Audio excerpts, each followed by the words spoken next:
എല്ലാവർക്കും നമസ്കാരം. ഞാൻ ഗുഡ്സൺ കട്ടപ്പന. വീണ്ടും പുതിയൊരു വീഡിയോയിലേക്ക് എല്ലാവർക്കും സ്വാഗതം.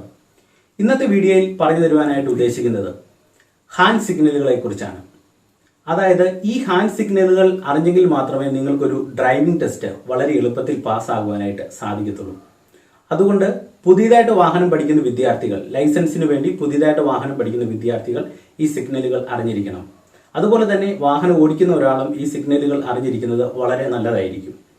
പ്രധാനമായിട്ടും 5 സിഗ്നലുകളാണ് സാധാരണ ഡ്രൈവിംഗ് ടെസ്റ്റിന് വേണ്ടി കാണിക്കാറുള്ളത്. അതൊന്ന് വലത്തോട്ട് തിരിയുന്ന സിഗ്നൽ, ഇടത്തോട്ട് തിരിയുന്ന സിഗ്നൽ, വാഹനം ഓവർടേക്ക് ചെയ്യുന്ന സിഗ്നൽ, വാഹനം സ്ലോ ചെയ്യാൻ കാണിക്കുന്ന സിഗ്നൽ, വാഹനം നിർത്തുവാൻ കാണിക്കുന്ന സിഗ്നൽ.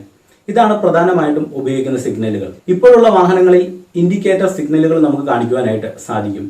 എങ്കിൽ പോലും നമ്മൾ ഈ സിഗ്നലുകൾ തീർച്ചയായിട്ടും നമ്മുടെ ഇന്ത്യൻ നിയമം, വാഹനം ഓടിക്കുന്ന നിയമം അനുസരിച്ച് തീർച്ചയായിട്ടും ഈ സിഗ്നലുകൾ നമ്മൾ അറിഞ്ഞിരിക്കണം, പഠിച്ചിരിക്കണം.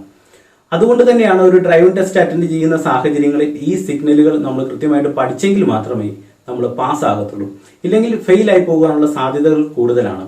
ഫെയിലായി പോയി കഴിഞ്ഞാലുള്ള പ്രശ്നം, നമ്മൾ വീണ്ടും RTO ഓഫീസിൽ പോയി അല്ലെങ്കിൽ ഓൺലൈനിൽ ഫീസ് അടച്ച് അതിന്റെ രസീതുമായിട്ട് പിന്നീട് അവർ പറയുന്ന ഏതൊരു ദിവസമാണോ ആ ഒരു ദിവസം നമ്മൾ പോയി ഡ്രൈവിംഗ് ടെസ്റ്റ് അറ്റൻഡ് ചെയ്തെങ്കിൽ മാത്രമേ നമ്മൾ പാസ്സാകത്തുള്ളൂ.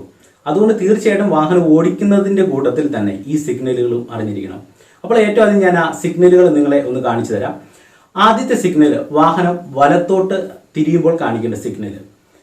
വലത്തോട്ട് തിരിയുമ്പോൾ കാണിക്കേണ്ട സിഗ്നലാണ് ഈ സിഗ്നൽ. അതായത് നമ്മുടെ കൈ നേരെ പിടിച്ചതിന് ശേഷം കൈയുടെ വെള്ള മുന്നിലേക്ക് വരുന്ന അവസ്ഥയിൽ ഇങ്ങനെ നിൽക്കുന്നതാണ് വാഹനം വലത്തോട്ട് നമ്മൾ തിരിയുമ്പോൾ കാണിക്കേണ്ട സിഗ്നൽ. അതുപോലെ തന്നെ നമ്മളൊരു വാഹനം സ്റ്റാർട്ട് ചെയ്ത് റോഡിലേക്ക് കയറുമ്പോഴും തീർച്ചയായിട്ടും ഈ സിഗ്നൽ കാണിച്ചു വേണം കയറാൻ. വേറൊന്നും കൊണ്ടുമല്ല, നമ്മളൊരു വാഹനം എപ്പോഴും റോഡിന്റെ ഇടത്ത് സൈഡിലായിരിക്കും പാർക്ക് ചെയ്ത് കിടക്കുന്നത്. അവിടുന്ന് നമ്മൾ റോഡിലേക്ക് കയറുമ്പോൾ തീർച്ചയായിട്ടും വാഹനം സ്റ്റാർട്ട് ചെയ്തതിന് ശേഷം നമ്മൾ വലത്തോട്ടുള്ള ഇൻഡിക്കേറ്റർ കൊടുത്തതിന് ശേഷം കൂട്ടത്തിൽ ഈ ഹാൻഡ് സിഗ്നൽ, വലത്തോട്ടുള്ള ഹാൻഡ് സിഗ്നലും കൂടെ കാണിച്ചിട്ട് വേണം റോഡിലേക്ക് പ്രവേശിക്കാൻ. ഇതിങ്ങനെ ചെയ്താലുള്ള ഗുണം, പുറകിൽ നിന്ന് വരുന്ന വാഹനത്തിന് കൃത്യമായിട്ടും ഈ സിഗ്നലുകൾ മനസ്സിലാകും, നമ്മൾ റോഡിലേക്ക് കയറാൻ പോവുകയാണ് എന്നുള്ളത് മനസ്സിലാകും. അതുപോലെ തന്നെ നമ്മൾ വലത്തേക്ക് വാഹനം തിരിയുന്ന സാഹചര്യങ്ങളിലും ഈ സിഗ്നൽ കാണിക്കും. അപ്പോൾ വലത്തോട്ട് തിരിയുവാൻ ഈ സിഗ്നലാണ്. അതുപോലെ തന്നെ നമ്മളൊരു വാഹനം പാർക്ക് ചെയ്തതിന് ശേഷം വീണ്ടും റോഡിലേക്ക് പ്രവേശിക്കുന്ന സാഹചര്യങ്ങളിലും ഈ സിഗ്നൽ കാണിക്കണം. അതുപോലെ തന്നെ വലത്തോട്ടുള്ള ഇൻഡിക്കേറ്റർ ഇടണം. അപ്പോൾ ആദ്യത്തെ സിഗ്നലുകളെ കുറിച്ച് നിങ്ങൾക്ക് ഒരു ധാരണയാണെന്ന് പ്രതീക്ഷിക്കുന്നു. ഇനി ഇടത്തോട്ടുള്ള സിഗ്നൽ വളരെ സിമ്പിളാണ്. ഇങ്ങനെ തന്നെ കൈ പിടിക്കുക, നമ്മുടെ ഷോൾഡർ ലെവലിൽ നേരെ പിടിച്ചതിന് ശേഷം വൃത്താകൃതിയിൽ 3 തവണ കറക്കുക. 1 2 3 ഇങ്ങനെ 3 തവണ കറക്കുക. എന്തുകൊണ്ടാണ് 3 തവണ കറക്കുന്നത്? വളരെ സിമ്പിളാണ്. നമ്മൾ 3 തവണ കറക്കിയെങ്കിൽ മാത്രമേ പുറകിൽ വരുന്ന വാഹനത്തിന് ഇതെന്താണെന്ന് മനസ്സിലാകത്തുള്ളൂ. അതുകൊണ്ടാണ് 3 തവണ കറക്കണം എന്ന് പറയുന്നതിന് പിന്നിലെ കാര്യം. നമ്മൾ പെട്ടെന്ന് കൈ വെളിയിലേക്ക് ഇട്ടതിന് ശേഷം ഒരു റൗണ്ട് ചെയ്ത് പെട്ടെന്ന് കൈ എടുത്താൽ പുറകിൽ വരുന്ന വാഹനത്തിന് അത് കൃത്യമായിട്ട് കാണണമെന്നില്ല. അപ്പോൾ അവർ കാണുവാൻ വേണ്ടിയാണ് ഈ ഒരു 3 തവണ ആ ഒരു ടൈം കൊടുക്കുന്നത്. അത് നിങ്ങൾ വാഹനം ഈ പറഞ്ഞതുപോലെ വലത്തോട്ടുള്ള സിഗ്നൽ കാണിക്കുമ്പോഴും പുറകിൽ വരുന്ന വാഹനത്തിന് കാണാവുന്ന രീതിയിലുള്ള ഒരു ടൈം കൊടുക്കുക. ഒരു 3-4 സെക്കൻഡ് എങ്കിലും നമ്മളൊന്ന് ഹോൾഡ് ചെയ്ത് പിടിച്ചതിന് ശേഷം മാത്രമേ കൈ അകത്തേക്ക് ഇടാവുള്ളൂ.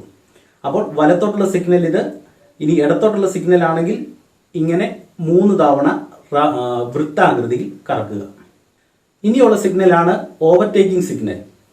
പുറകിൽ നിന്ന് വരുന്ന ഒരു വാഹനത്തെ നമുക്ക് കയറ്റി വിടണമെന്നുണ്ടെങ്കിൽ നമ്മൾ കാണിക്കേണ്ട ഒരു സിഗ്നൽ, അത് വളരെ സിമ്പിളാണ്.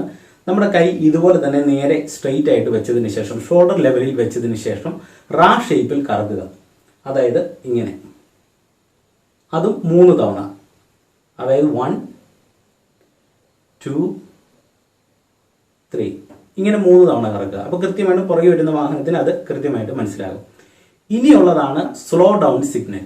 ഈ സിഗ്നൽ നിങ്ങൾ കാണിക്കുമ്പോൾ നിങ്ങളുടെ കൈവെള്ള നേരെ റോഡിന് താഴോട്ട് വരുന്ന രീതിയിൽ തിരിച്ച് ഇങ്ങനെ വെക്കുക, സ്ട്രെയിറ്റ് ആയിട്ട് വെക്കുക. അതിനുശേഷം 3 തവണ മേളിലേക്കും താഴോട്ടും പൊക്കുക. അതായത് 1 2 3 ഇതാണ് വാഹനം സ്ലോ ചെയ്യാൻ പോകുന്നു എന്ന് കാണിക്കുന്ന സിഗ്നൽ. ഒന്നുകൂടെ കാണിച്ചു തരാം. സ്ട്രെയിറ്റ് ആയിട്ട് കൈ ഇങ്ങനെ വെക്കുക, ഷോൾഡർ ലെവലിൽ കൈയുടെ വെള്ള നേരെ താഴോട്ട് വരണം, റോഡിനോട് താഴോട്ട് വരുന്ന രീതിയിൽ വെച്ചതിന് ശേഷം 3 തവണ മേളിലേക്കും താഴോട്ടും വെക്കുക. 1 2 3 ഇതാണ് വാഹനം സ്ലോ ചെയ്യാൻ പോകുന്നു എന്ന് കാണിക്കുന്ന സിഗ്നൽ. ഇനിയുള്ള അടുത്ത സിഗ്നൽ, ലാസ്റ്റ് സിഗ്നൽ, വാഹനം നിർത്തുന്നു, അതായത് സ്റ്റോപ്പ് സിഗ്നൽ. സ്റ്റോപ്പ് സിഗ്നൽ കാണിക്കുന്നത് വളരെ സിമ്പിളാണ്. നമ്മുടെ കൈ ഇങ്ങനെ സ്ട്രെയിറ്റ് ആയിട്ട് വെച്ചതിന് ശേഷം ഒരു എൽ ഷേപ്പ് തിരിച്ച് വരുന്ന രീതി കാണിക്കുക. ഇതൊരു 3 സെക്കൻഡ് 4 സെക്കൻഡ് ഹോൾഡ് ചെയ്ത് പിടിക്കുക, കൈ താത്തിടുക. ഇതാണ് സ്റ്റോപ്പ് സിഗ്നൽ. സാധാരണ ഈ 5 സിഗ്നലുകളാണ് ഒരു ഡ്രൈവിംഗ് ടെസ്റ്റ് അറ്റൻഡ് ചെയ്യുന്ന സാഹചര്യങ്ങളിൽ സാധാരണ ഉപയോഗിക്കുന്നത്. അപ്പോൾ തീർച്ചയായിട്ടും ഈ സിഗ്നലുകൾ നിങ്ങൾ പഠിച്ചിരിക്കണം. നിങ്ങൾ ഈ ഒരു സിഗ്നൽ വീട്ടിൽ നിന്ന് നല്ല രീതിയിൽ പഠിച്ച് പ്രാക്ടീസ് ചെയ്യുക. പ്രാക്ടീസ് ചെയ്തതിന് ശേഷം നിങ്ങൾ വാഹനം ഓടിക്കുമ്പോൾ ഈ സിഗ്നലും കൂടെ ഇട്ട് വാഹനം ഓടിക്കുക. അങ്ങനെ ഓടിച്ചു കഴിഞ്ഞാൽ നിങ്ങൾ ഡ്രൈവിംഗ് ടെസ്റ്റ് അറ്റൻഡ് ചെയ്യുന്ന സാഹചര്യങ്ങളിൽ നിങ്ങൾക്ക് വളരെ എളുപ്പത്തിൽ കാര്യങ്ങൾ ചെയ്യുവാനായിട്ട് സാധിക്കും. അപ്പോൾ തീർച്ചയായിട്ടും ഈ സിഗ്നലുകൾ അറിഞ്ഞിരിക്കുക. അതിൻ്റെ കൂട്ടത്തിൽ തന്നെ നിങ്ങളെ ഇൻഡിക്കേറ്റർ സിഗ്നലുകളെ കുറിച്ചും നിങ്ങൾക്കൊരു ധാരണ ഉണ്ടാകണം. അപ്പോൾ ഞാൻ ഇന്നത്തെ വീഡിയോയിൽ ഹാൻഡ് സിഗ്നലാണ് പറഞ്ഞു തരുന്നത്.